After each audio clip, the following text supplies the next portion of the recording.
Peter Schmeichel reveals one Liverpool player terrified Sir Alex.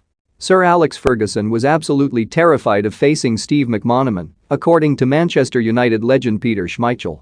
Ferguson, United's most successful ever boss and arguably the greatest manager of all time, would often nullify any opponent's main threats by marking them out of the game over the course of his 26-trophy-laden years as the club's head coach. However, while Ferguson has been there, done it and beat them all, Schmeichel claims Liverpool's iconic midfielder McManaman always left the Scot in a sweat. Ahead of the 1996 FA Cup final, Schmeichel claims Ferguson was contemplating marking McManaman out of the Wembley showpiece by sticking a 19-year-old Phil Neville on him and instructing the defender to follow him like a hawk.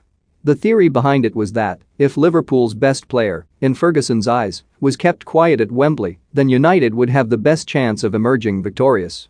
In some ways, this was no surprise because Ferguson was terrified of McManaman, Schmeichel recalls in his autobiography 1. McManaman was the only opposing player he ever paid attention to in the Premier League. I mean, he would mention Alan Shearer and other major opposing players in team talks, but never with any fear. However, McManaman always had him in a sweat. And, to be fair, Steve was a fantastic footballer.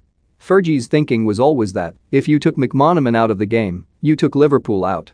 However, after a meeting with some of United's most senior players Schmeichel, Eric Cantona, Gary Pallister, Roy Keane and Steve Bruce, where they discussed the tactic to stick Neville on McManaman, the legendary Scot was convinced not to give the midfielder such special attention. Schmeichel continued, "No, this is what we're doing," he affirmed. Then Eric spoke. And Eric never spoke. He said, "Gaffer, bad idea." Fergie said, "Okay, we're not doing it. Lads, off you go."